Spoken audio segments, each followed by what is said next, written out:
tapestry weaving cartoon is used as a map for weaving your design, and it gives you a nice route of where things go in your weaving. And it's really simple to, draw something with simple lines and then just place it behind the warp yarns and get to weaving. Everyone has their own way of doing it, and in one of my other tutorials, I talked about how I use it for more realistic weaving, but in this tutorial, I'm going to be talking about why or how I use it for texture and color. Okay, so this is a draft of a cartoon that I made before, and it was inspired by one of these little pieces of bark.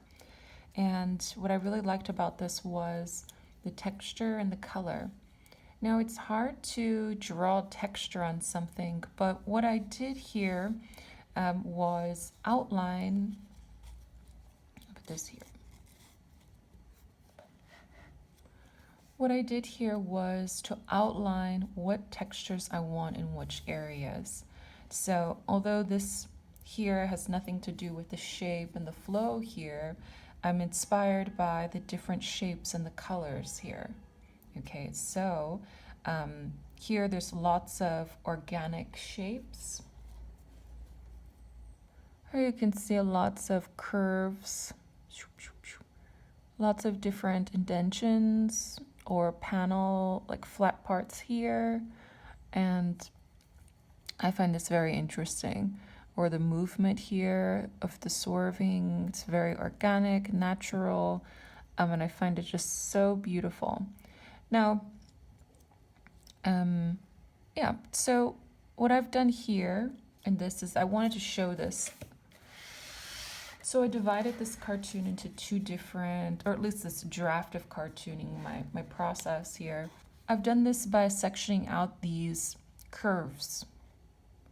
So in the different curves here, it's kind of what I'm going to be doing for the movement of this piece.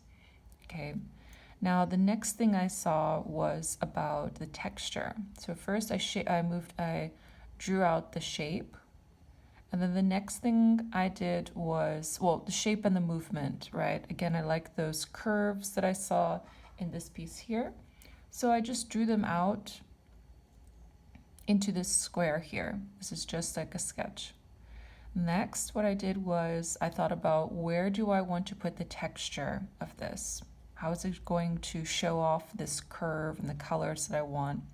So here it's just thinking about the texture. So here I have some lines. It says Raya knots. Maybe if it didn't have this, I would not remember what it said. But this is your sketch. This is your cartoon. This is your draft. So it's up to you what you do with it. Okay, and use the language that you understand. So here I have Raya knots, and I have these little lines to kind of show that. Here I have an S for Soumik, I think. And here I believe this is plain weave or tabby weave. So amongst this crazy texture with Raya knots, I'm going to be using some plain weave here to kind of soften it up or show a contrast between these. I mean, also here is the Soumik weave. So here I'm really wanting to show this contrast between these flatter spaces and the texture here. And here it seems that I'm going to be adding color in these sections. So I just kind of moved that over to really mark it off. But it looks like Soumik weave here, and again, more plain weave or tabby weave in these areas here to kind of flatten out the texture that's happening around it. So by creating this texture around and then using flatter parts near it, it kind of creates that contrast between them, which helps shows off the texture of each of them. Okay, so that's how I would start preparing a cartoon for this piece. And as for this one here, it's for color. And again, I'm using this as inspiration for this. I'm not trying to really copy exactly each little crevices in here, but just the idea of what it gives me.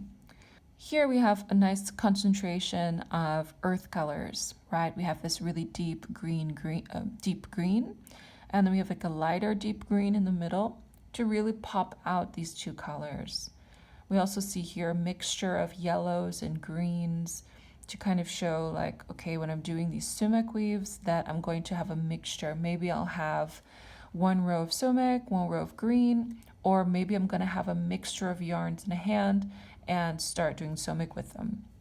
Okay. Here as well, so we can see the colors that I'm thinking. Along these edges, it looks like I want to have these darker colors to really pop out this green, this light green here.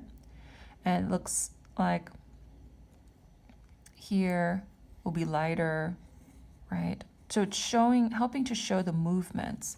What I said before about this piece is that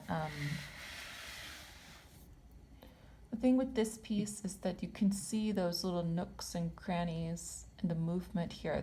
It has those little darker areas under. So that's what I really wanted to show when weaving, to really have these darker areas between the curves to pop out the shape. Now in this piece, I don't think I will be having anything that really pops out except from this texture here. And I'm hoping with the color differences that it's going to help use this darker color to this lighter color. It's going to help move the eyes to here and really deepen and give some depth to each of the shapes. Okay, so this is my process for when I'm developing an idea with the cartooning. Yeah, you might be wondering, well, how do I actually cartoon? So for me, this would be a bit more complex project, but I do have this tutorial with a rubber plant leaf. The tutorial that I'm mentioning is this one here, and I'll leave you a link below and also on this video so you can find it. In that tutorial, I talk about my process for creating a cartoon and my ideas for it, but then I also take you step by step on how I created this more realistic weaving, and also how I don't use it in this example for more abstract weaving. But yeah, I kind of show you through my process and why I use a cartoon.